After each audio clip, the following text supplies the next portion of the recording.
12일 독일의 헌재 판결, 12일과 13일 연준회의, 13일 금통위와 쿼드러플 데이, 이번 주에 몰려있는 일정입니다. 변수 많은 한 주 어떻게 대응해야 될지 3인의 전략에서 알아보도록 하겠습니다. 오늘 이 시간에는 머니투데이 방송의 이학령 전문위원과 LNS 파트너스의 하창공 팀장 두 분과 함께합니다. 안녕하십니까? 안녕하십니까? 네, 안녕하세요. 시장 중심이 되는 키워드를 알아봅니다. 5위부터 3위까지 키워드를 화면을 통해서 확인해 보도록 하겠습니다. 오늘의 5위 키워드는 주식형 펀드 7일 만의 순유입입니다. 국내 주식형 펀드로 자금이 7일 만에 순유입되었습니다. 그렇지만 순유입 규모는 362억 원으로 크지 않았습니다. 4위 키워드는 철강 기계주 반등입니다. 중국의 대규모 경기 부양 기대감으로 철강주가 반등하고 있습니다. 대응 전략을 세워봅니다. 3위 키워드는 건설주 반등입니다. 국내 추가 경기 부양책 발표 기대감으로 건설주가 반등하고 있습니다. 부양책 내용과 건설주의 추가 상승을 기대할 수 있을지 알아봅니다. 금요일 날 이 시간을 통해서도 말씀드렸지만 중국 상해 증시 그야말로 폭등을 했습니다. 1조 위안, 우리나라 돈으로 따지면 180조 원 정도가 됩니다. 도로 건설 프로젝트가 이제 승인이 났다는 얘기가 나왔는데요. 이 얘기 나오고 나서 오늘 아침부터 철강주, 기계주 강세를 보이고 있습니다. 철강 기계주, 하창공 팀장께서는 글쎄 어떻게 보세요? 네, 일단 중국 같은 경우, 중국 정부 같은 경우는 올해 한 3개월 정도를 앞두고 한 1억 위안, 우리 원 하나 기준으로 한 180조 원 정도의 SOC 투자를 한다는 발표를 했습니다. 지난 5일과 6일 날 발표하면서 중국 증시가 한 2,000포인트에서 지지하면서 3% 이상 급등 흐름을 보였는데, 사실 중국 같은 경우는 지난 2분기에 경제 성장률이 한 7.6%로 좀 내려갔고, 최근에 발표된 PMI 제조업 지수 같은 경우도 9개월 최저치인 49.2 정도 나오다 보니까 전반적인 글로벌 경기 침체 우려가 중국과에도 좀 전이됐다 볼 수 있습니다. 그러다 보니까 과거 지금 현재 하는 게 이제 철도 인프라 사업이죠. 사실 예전에 이제 중국 정부 같은 경우는 중서부 대개발 위주로 해가지고 철도라든지 항만 쪽을 좀 시설을 해왔는데, 이번 새로 나온 그 SOC 투자 같은 경우도 약간은 큰 맥락에서 보면 중서부 대개발과 같이 관련된다 할 수 있습니다. 대표적인 게 하면 지하철이라든지 고속도로, 항만 관련해서 한 60개 정도 인프라 건설 프로젝트를 승인을 했는데, 실제적으로 이 부분 자체를 놓고 보면 중국도 일제적으로 안으로의 성장, 안정 성장을 맞춘 경기 부양 카드를 실제적으로 실시하고 있다, 이렇게 이야기를 할 수 있습니다. 물론 이런 재료 자체가 중국 증시의 계속적인 반등, 그리고 국내 글로벌 증시의 계속적인 훈풍을 불어넣을 수 있을지에 대해서는 좀 체크해봐야겠습니다만은, 그런 과정이 좀 나왔을 때 제일 먼저 반응하는 것이 인프라 투자가 들어오게 되면 제일 먼저 땅을 파겠죠. 그러다 보니까 건설기계 관련주들이 크게 호응을 했습니다. 대표적인 두산 인프라코 같은 경우가 지난 금요일 날 7% 이상 급등을 보였고요. 땅을 파고 나면 이제 철근을 깔아야 되니까 당연히 철강 관련주들도 좀 반등을 보였는데, 과거 좀 이렇게 볼 필요가 있을 것 같습니다. 물론 지금 현재 상황에서의 중국발 SOC 투자 자체가 시장에 큰 호재는 될 수 있을 것 같습니다만은, 과거 한 2008년 이전에 미국발 금융위기가 나왔을 당시에 다시 한번 올라갔을 때하고 지금하고 좀 상황이 더 안 좋지 않나 보겠습니다. 그래서 과거에는 사실 중국이 어떤 SOC 투자를 하게 되면 관련주들이 계속적인 상승을 이어갔는데, 지금은 한 2, 3년 전보다 확실하게 글로벌 경기 침체가 약간 안 좋은 상태에서 미봉책적인 경기 부양책이기 때문에 시세 연속성에 대해서는 조금 체크하셔야 되겠다 말씀드리면서, 오늘의 상승세, 그러니까 어제 지난 금요일부터 중국 관련, 그리고 국내 중국 관련 건설 기계주의 어떤 상승에 대해서는 일단은 조금 더 지켜본 후에 판단해도 늦지는 않겠다 보겠습니다. 어쩌보면은 우리나라 주식시장이 세계 증시 흐름을 선진시장 흐름을 좀 못 쫓아갔었는데요. 가장 중요한 이유 중 하나가 중국의 경기 둔화를 우려감으로 인해서 중국 관련주들 약세를 보였기 때문인 것 같습니다. 중국 이번에 대규모 SOC 투자, 자금 재원 조달이라든지 이런 문제가 여전히 숙제로 좀 남아있는데, 아무쪼록 우리 시장에 좀 모멘텀으로 작용할 수 있도록 뭐가 좀 가시화됐으면 좋겠습니다. 참고로 조금 전에 자막이 잘못 나갔었는데, SOC 규모는 이제 1조 위안이 맞습니다. 자, 우리나라도 경기 부양책을 발표를 했습니다. 생각보다 굉장히 좀 크게 나온 것 같은데요. 골자는 감세를 통한 소비 진작이라든지 주택 거래 활성화, 이 부분이 좀 핵심인 것 같습니다. 오늘 이 경기 부양책 나온다고 얘기가 나오니까 아침부터 발표되기 전부터 건설주가 좀 벌써부터 이제 움직이기 시작했고, 지금도 여전히 강세인데, 이학령 위원께서 오늘 나온 부양책 내용 좀 평가해 주시고요. 건설주는 또 어떻게 봐야 될지 그 부분도 같이 말씀해 주십시오. 네, 아주 쉽게 생각하면 두 가지 아니겠습니까? 가장 큰 것은 이제 미분양 주택을 이제 샀을 경우에 5년 동안 그 양조 차익을 이제 비과세한다는, 면제해준다는 얘기 아니겠습니까? 두 번째는 이제 취득세 부분을 좀 감면해준다는 것이고요. 하나 굳이 더 따진다 그러면 이제 그 LH 공사건에 대해서요. 지금 연체된 것을 이자를 좀 깎아주고 이런 것인데요. 호재냐 악재냐 보면 분명히 주택 건설업체에는 호재임이 분명하지 이것을 악재라고 할 수는 분명히 없는 거죠. 다만 이제 주택 건설업체 우리나라 대부분이 해외 건설만 해외 엔지니어링만 하는 것은 별로 없기 때문에요.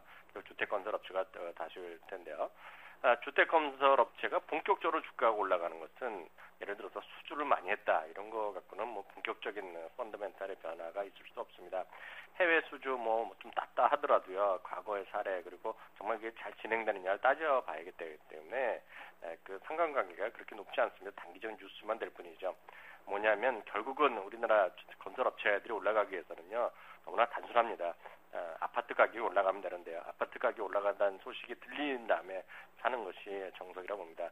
지금 최근에 보면 뉴스 보면 여전히 뭐 강남의 아파트 가격이 또 얼마 떨어졌다, 얼마 더 떨어졌다, 뭐 이런 얘기 하는요. 오늘의 이런 뉴스는 분명히 호재이면 분명하지만요.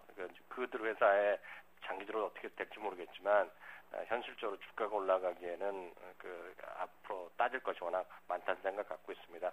기술적으로만 대응하시기 바랍니다.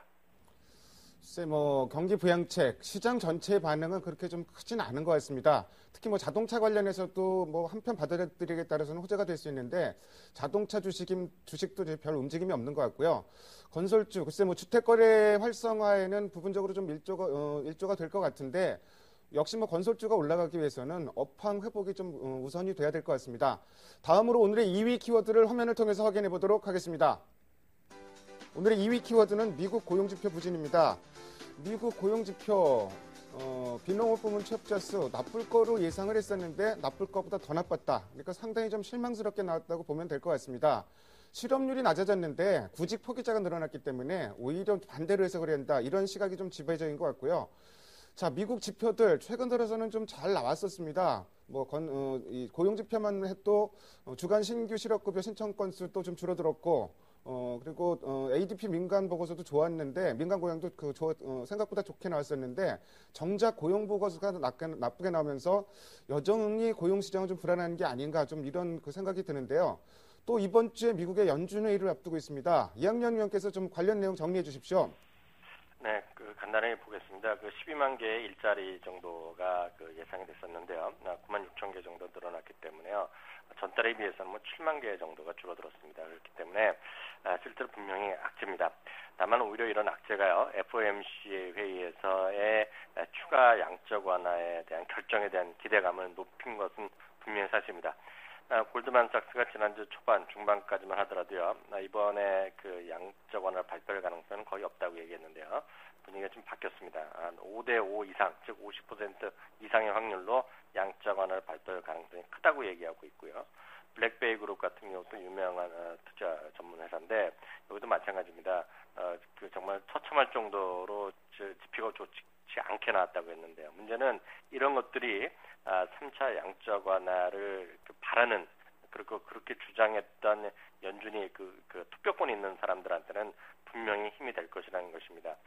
다만 문제는요, 저는 이렇게 봅니다. 이제 양적 완화는 발표가 된다는 가정하에 보면은요, 양적 완화 발표 그 이유가 더욱더 이제 치밀하게 우리가 판단이 필요하다고 봅니다. 여태까지는 양적 완화에 대한 기대감이 있었기 때문에 지표가 안 좋은 것이 오히려 호재를 받아들였는데 정말 양적 완화까지가 된다 그러면 나올 것은 다 나왔죠. 물론 10일 날 ESM의 합헌 얘기한 뭐 하나 남은 걸림돌이 되겠고 독일에서 국민들은 반대 여론이 높다고 하지만 일단은 그것까지 다 된다는 가정하에서 본다 그러면 그 정책에 대한 변화에 대한 기대감 때문에 올라갔던 것은 이제 다 끝났습니다.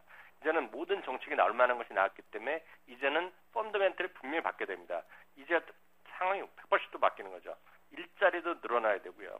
기업들의 실적도 좋아져야 되고요. 실업률 이런 건 당연히 좋아져야 되고 제조업의 어떤 심리 지수나 ISM 지표들이 다 좋게만 나야 됩니다. 이제는 나쁘게 나오면 기대할 것이 없다는 것에 우리가 유의를 하셔야 될 것 같습니다. 또 하나 이제 딱 이번에 그 어떤 정책의 판단만 끝나면은요, 이제 불과 한 달 반이기 때문에요, 미국의 대통령 선거 같은 막연한 불안감이 또 있을 수 있고요. 또 연말로 갈수록 재정 절벽에 대한 경고는 계속해서 나올 수밖에 없습니다. 이제는 양적 완화라는 어떤 정책 리스크, 정책에 대한 기대감 그 이상 그 이유를 대비하는, 그리고 그 이후에 숫자가 잘 나와야 된다는, 어찌 보면 더 치열한 전쟁이 기다리고 있다라고 보셔야 되겠습니다.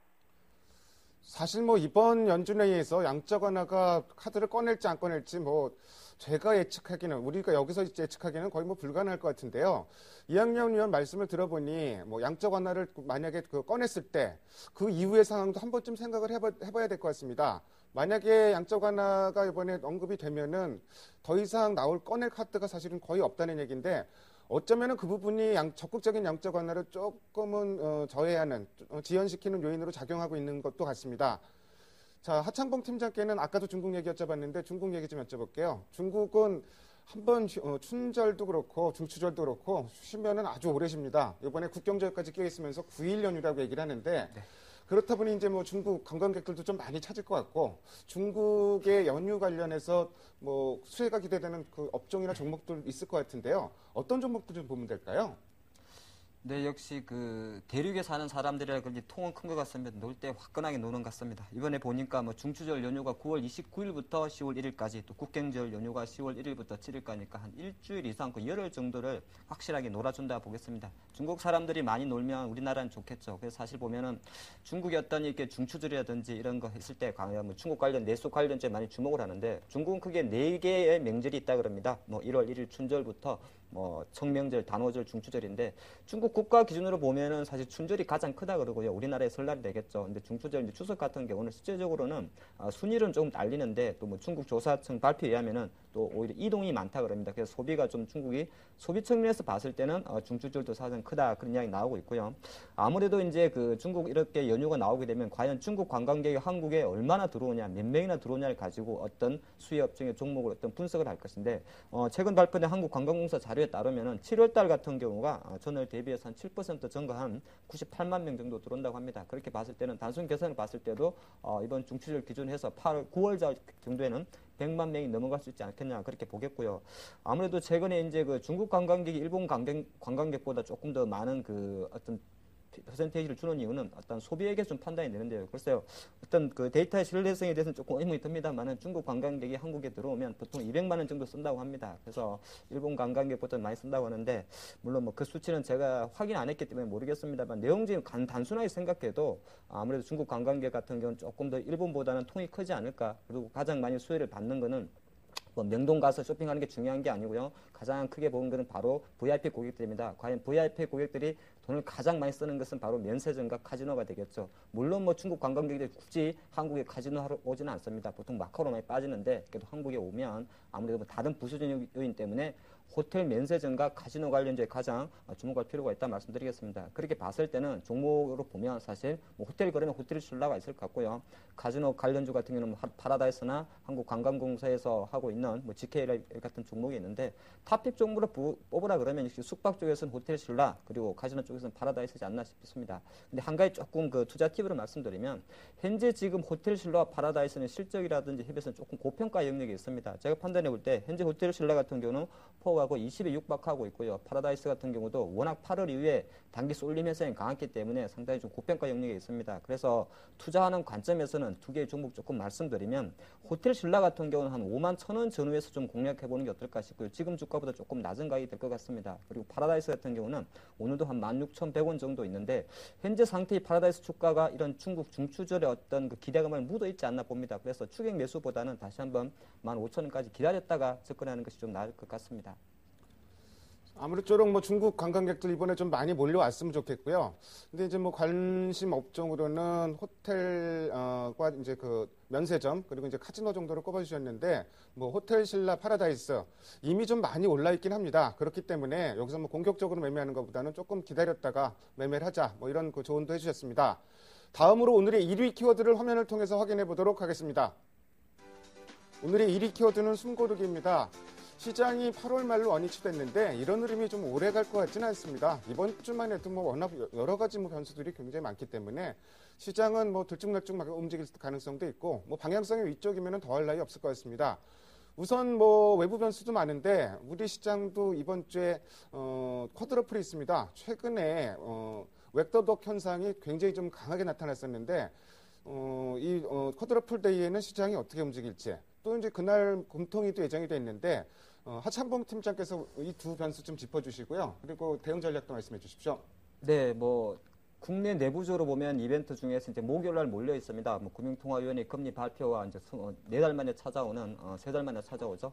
쿼드러플 동시 만기가 있는데 금토일부터 말씀드리면 시장에서는 일단 지난 7월에서도 이미 금리 인하에 대한 가능성을 조금 이야기해놨었고 최근에 어떤 기준 금리를 할 수 있는 금리는 3%입니다만 국고채 3년물 금리가 이미 2.8% 초반까지 밀려 있기 때문에 시장에서는 금리 인하 쪽으로 많이 기대를 하고 있고요. 또 하나 인하를 한다 그래도 그 부분은 이미 국고채 금리에서 반영돼 있다 볼 수 있습니다. 그래서 단발적으로 분위기는 금리 인하 쪽으로 가는데 이러한 부분이 주가에 미치는 영향은 설령 만약 인하한다 그러면 실제적으로 건설주 정도만 반짝 반등하지 전체적인 시장 분위기에서 우리나라 시장을 다시 턴어라운드 하든 돌리는 데는 역부족일 것이다. 봅니다. 그래서 어느 정도 금통위 자체가 국내 주가에 미치는 영향은 저는 중립 의견이라 말씀드리겠고요. 선물 옵션 동시 만기입니다. 항상 매주 쿼드러플 동시 만기가 되게 되면 상당히 좀 부담이 되는 건 사실인데요. 이번 장 같은 경우는 사실 부담이 많을 수밖에 없는 것이 이미 8월 달에 장이 한 외국인이 6조 1천억 정도 매수하면서 장을 180포인트를 할 당시에 한 3조 원 이상의 프로그램 매수 물량을 동반했기 때문에 이런 부분이 일정 부분 좀 부담이 될 수 있지 않을까 이렇게 좀 데이터가 좀 나오고 있는데 일단은 오늘이 이제 월요일이니까 최소한 3일 정도의 나눔 기간에 1차적인 롤오버가 좀 진행될 걸로 예상이 되고요. 실제로 돈다 그래도 롤오버를 감안한다고 해도 이제 계산하는 주체마다 조금 다릅니다만은 조금 매도 우위에 물량이 좀 있다는 것을 미리 좀 체크하셔야 될 것 같고 외국인이 오늘도 선물상에서 한 4,000개 이상 선물 매도를 하면서 베이시스를 조금 부정적으로 잡아간다는 것은 실질적으로 목요일까지 지켜보면서 약간은 롤오버는 진행하지만은 프로그램 매도 물량에 대해서는 경계를 해야 된다는 것을 좀 남겨주는 시그널이 될 것 같다 말씀드리겠고요.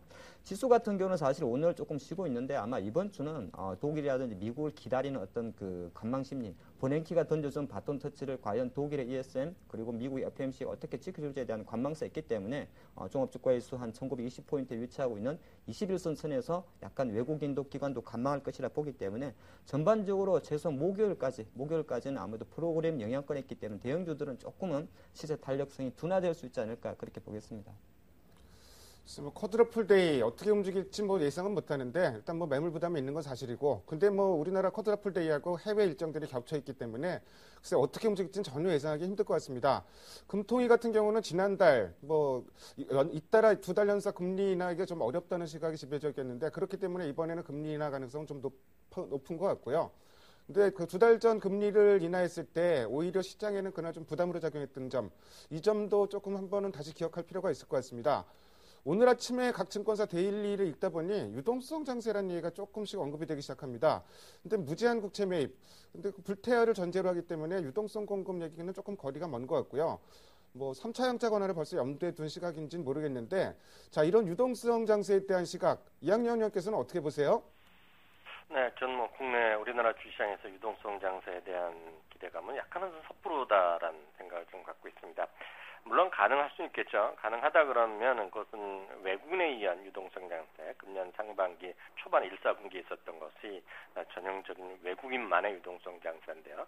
그런 것들은 어느 정도 가능성이 있습니다. 다만 외국인도 두 가지 정도의 전제 조건이 있어야 되겠죠. 첫 번째는 어찌되었건 간에요. 글로벌 금융시장이 화랑으로 돌아서는 거죠.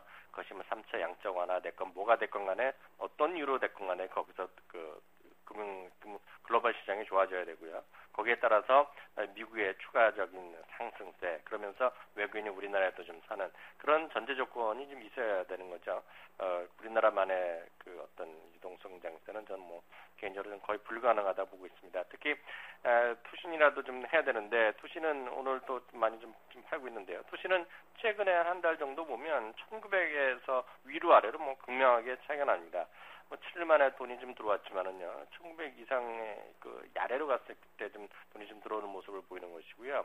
1900 이상에서 뭐 적극적으로 돈이 들어오지를 않고 있습니다. 그렇게 될 가능성도 지금 현재 수준에서는 크지가 않다는 것이 답답하죠. 저는 이렇게 봅니다. 그 유동성 장세에 대한 무리한 기대보다는 선물 옵션 만기라든가요. 그런 말씀, 하태봉 팀장께서 말씀하셨던 대로 글로벌 이벤트를 좀 확인하고 사더라도 늦지 않는다는 생각 갖고 있습니다. 그때까지는 주식 비중 뭐 60에서 70% 정도 여전히 유효하겠고요. 그 안에서는 여전히 대형주를 한 70% 그리고 중소형주 왔다 갔다 하는 것들은 뭐 20-30%면 충분하다는 생각 갖고 있습니다. 무게 중심은 여전히 자동차랑 IT 그리고 정유화학주 중심을 무게 중심을 갖고 보셔야 되겠습니다. 쌤, 워낙 이벤트들이 굵직한 게 이번 주에 몰려 있습니다. 뭐 미리 예측하고 매매해서 방향성이 맞았을 때는 큰 수익이 날 수도 있는데 사실은 그렇게 매매를 하기에는 너무 위험성이 큰 것 같습니다. 당분간 뭐 이벤트 어떻게 나올지 우리가 예측할 수 없기 때문에 뭐 확인될 때까지는 조금 조심스럽게 대응해야 되지 않나 이런 생각이 듭니다. 지금까지 5가지 키워드를 통해서 오늘 시장의 흐름을 살펴봤습니다. 두 분 말씀 잘 들었습니다. 감사합니다. 감사합니다. 감사합니다.